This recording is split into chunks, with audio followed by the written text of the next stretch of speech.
elite steaks, croutons, and a smorgasbord.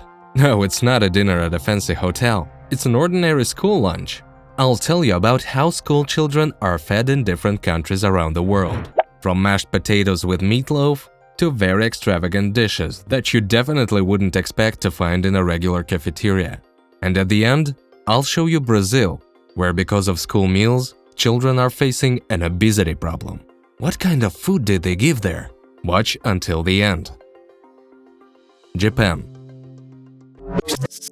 And let's start with Asian school children. In Japanese schools, children learn from a young age to appreciate and properly treat their food. In the classrooms, they have lunch together, and the students themselves are responsible for setting the table and cleaning up after the meal. The menu in the school cafeteria is very diverse and usually includes rice, fish soup, stewed tofu, vegetables, fruits, and milk. The menu may vary slightly depending on the region, but one thing remains constant. Students know what they will eat for lunch not for a day or two, but for a whole month ahead. Every 30 days, they receive a menu indicating the dishes, their calories, and fat and salt content. Twice a year, schools invite parents to try out new menu items. Such attention to school nutrition in Japan is due to the belief that high-quality and balanced food positively affects the health and mental abilities of children, improving their academic performance. India.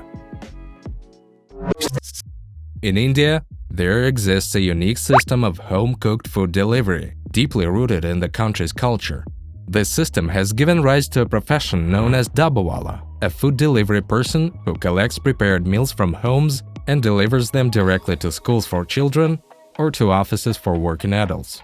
This service allows students and workers to enjoy home-cooked meals during lunchtime, maintaining a healthy and balanced diet. The menus that parents prepare for their children reflect India's rich culinary diversity. Traditionally, it may include chapati, flatbread, dal, lentil curry, various vegetable curries, as well as rice and yogurt as accompaniments. These dishes are not only nutritious, but also truly delicious, often served even in local eateries. Thailand. In Thai schools, food completely reflects national traditions. Students enjoy desserts in banana leaves and dishes with meat and coconut milk. Unexpected combination, isn't it? Here, practically everyone, from cleaners to directors, eat in school cafeterias. Throughout the day, there is a noodle bar, and for breakfast, you can choose from eggs with bacon to multi-component sandwiches. There's also a snack bar with a wide range of fruits, pizzas, sweet buns, and ice cream. For lunch in 2 dining rooms, dishes such as red curry with chicken, pork and oyster sauce, lasagna with salad, and vegetarian options are offered. It even sounds appetizing. But what about China? China. В Поднебесной, In the Celestial Empire, despite the diversity of regional culinary traditions, school lunches over the past 10 years have become more standardized. Now, lunch in a Chinese school usually includes several dishes: mandatory rice, various stewed vegetables, a meat dish, for example stewed chicken or pork, and a drink. And so it goes throughout the country. But why be surprised when communism reigns here? These improvements help to clearly control this direction, significantly reducing the cost of school lunches for the budget. Australia. And now let's move thousands of miles away. In Australia, on the opposite side of the globe, the approach to school nutrition is significantly different from what we are used to. Schools here do not usually provide lunches, and there are no cafeterias for preparing fresh food. Usually, students bring snacks from home, which are packed in special containers. Because of this, it's difficult to talk about any unified menu for Australian school children. However, often in their lunch boxes, you can find various sandwiches. For example, with Vegemite. This is a unique Australian dark-colored paste made from brewer's yeast, with a bitter, salty taste that is quite different from the outward resemblance to chocolate paste. In Australia, Vegemite is considered a national product, although in other countries it is not so popular because of its specific taste. Finland. But what about the Scandinavian countries? In Finland, a country with rich Scandinavian traditions, a decision was made that laid the foundation for one of the most successful educational systems in the world. Every student in Finnish schools is entitled to a free lunch every day. This is not just a gesture of charity, but a well-thought-out policy aimed at ensuring equal opportunities for all children and improving their academic performance. The school lunch in Finland is not only hearty, but also well-balanced. Special attention is paid to including vegetables in the diet. Pea soup is one of the traditional and beloved dishes that often appears on the menus of school cafeterias. Meat, such as turkey or ham, is often served for lunch. Pasta or cereals usually accompany the main dish. An integral part of every meal is fresh rye bread with butter, which serves as a source of complex carbohydrates and fiber. And what about the richest Sweden and Norway?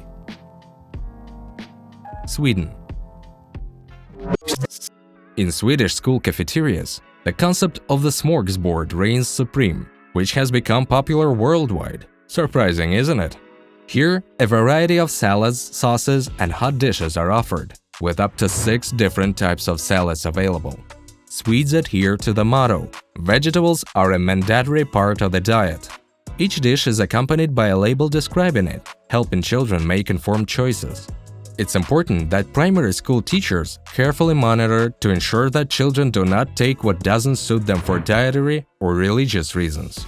Meat dishes always indicate the type of meat used, whether it's pork, beef, or chicken.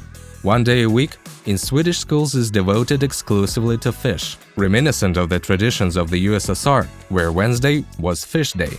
Another day is dedicated solely to vegetarian dishes, emphasizing the Swedes' concern for the environment and their desire to reduce the harmful impact of meat production. Friday lunches in Swedish schools are particularly festive, marking the approach of the weekend and creating a celebratory atmosphere. Snacks are provided for children staying for long sessions. Norway. In Norway, it's not customary for schools to have cafeterias, so each student brings food from home. Lunches usually consist of sandwiches with filling like cheese, eggs, or salami. To promote healthy eating, many schools offer milk, yogurt, and fruit at reduced prices. The absence of a school meal system means that children who forget or are unable to bring lunch may go hungry during the day unless their classmates share their food with them. Public outcry has led authorities to consider the possibility of implementing full-scale cafeterias. America. The American school food system has often been criticized for high levels of obesity and overweight among ordinary children. Previously, until the 2000s, schools in the United States commonly served dishes such as hot dogs, pizza, and other high-fat and high-carbohydrate products.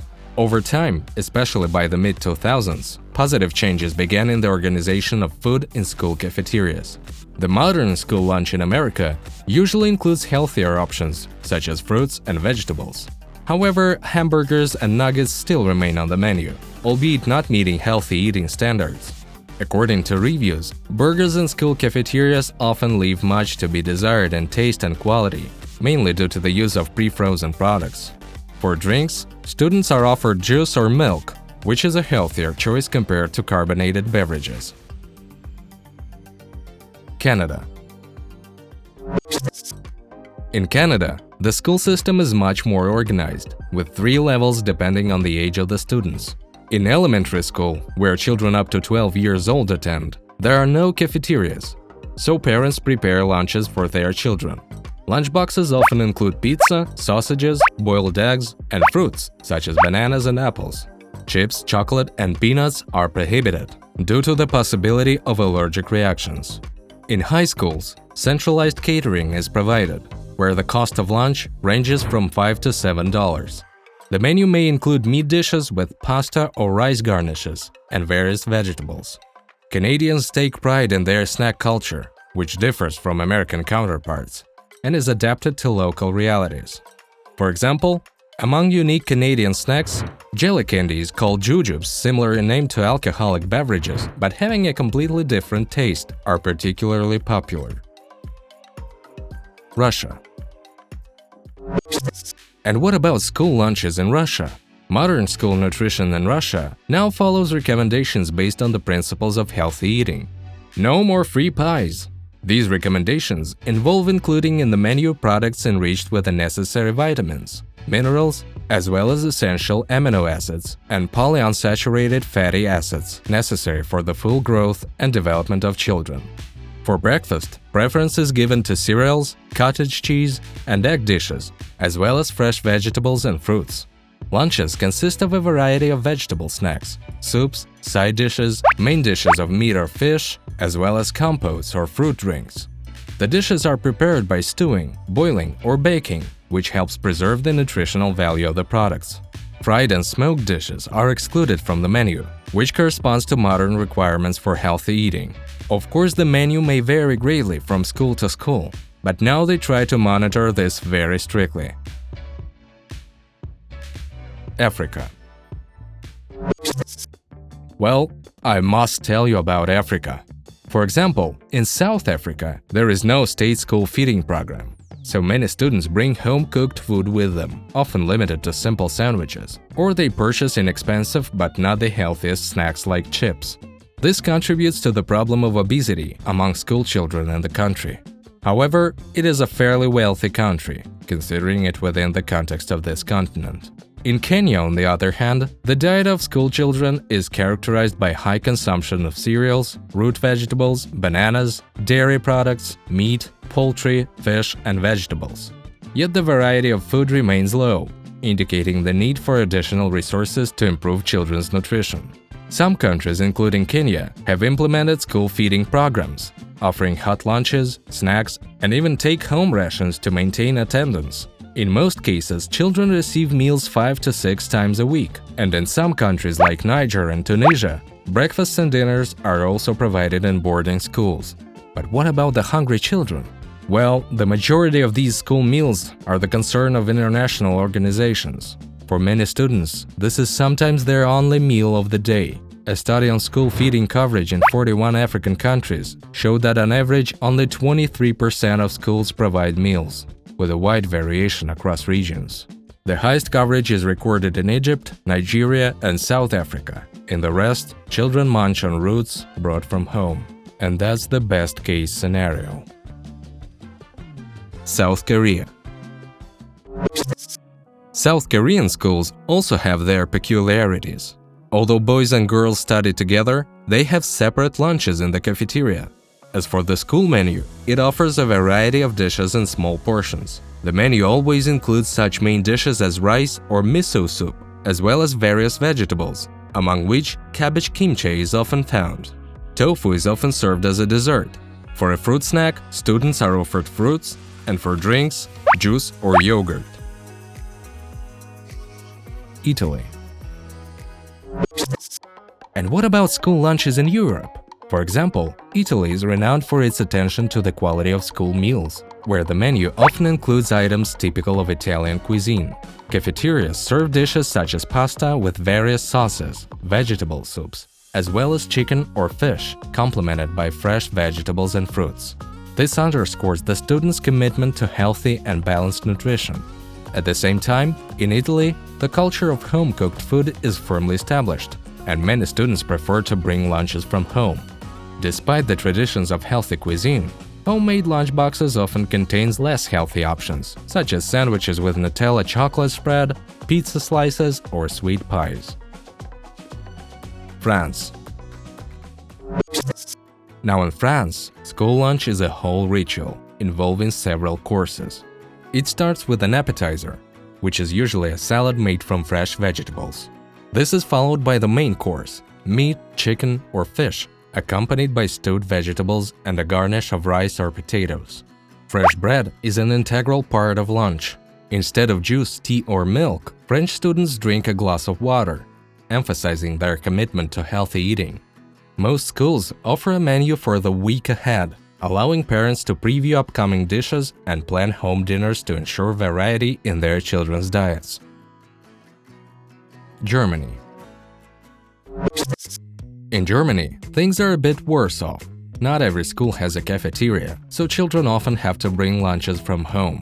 In some cases, parents try to organize their own buffets, offering homemade pastries and other snacks. But this often leads to the involvement of commercial companies, which may offer less healthy options, including soft drinks and fast food. Nevertheless, in schools with cafeterias, the offered menu can be quite diverse, including dishes typical of German cuisine. Potato salad, sausages, or bratwurst are common lunch elements, supplemented with fresh fruits and vegetables for balance. Traditional dishes like fried fish with potatoes or milky sweet rice are also popular among students. For snacks, children can buy a fresh bun, enjoy a glass of cocoa, or choose natural yogurt. Brazil. In Brazil, where the cuisine is rich in African and Portuguese traditions, dishes with beans, stewed meat, rice, greens, and chicken prevail. However, with the growing popularity of processed foods such as chips, white bread, and fried meat, the country has faced an increase in childhood obesity levels. In response, the Brazilian government has imposed a ban on the sale of soft drinks, cakes, and cookies in school cafeterias, and has limited the salt and sugar content in children's meals. Additionally, some school cooks strive to minimize food waste by using peels, zest, and even stems in cooking. Quite something. Brazil also actively promotes a healthy lifestyle among school children through the development of school gardens. These gardens allow children to grow vegetables themselves, which are then used in school meals. However, the main goal of such gardens is not to supply products to the school cafeteria, but rather an educational aspect. They aim to teach students to understand the process of growing food and to realize the importance of healthy eating. Children are our future, so it's no wonder that almost every country strives to provide decent school lunches. Thanks for watching.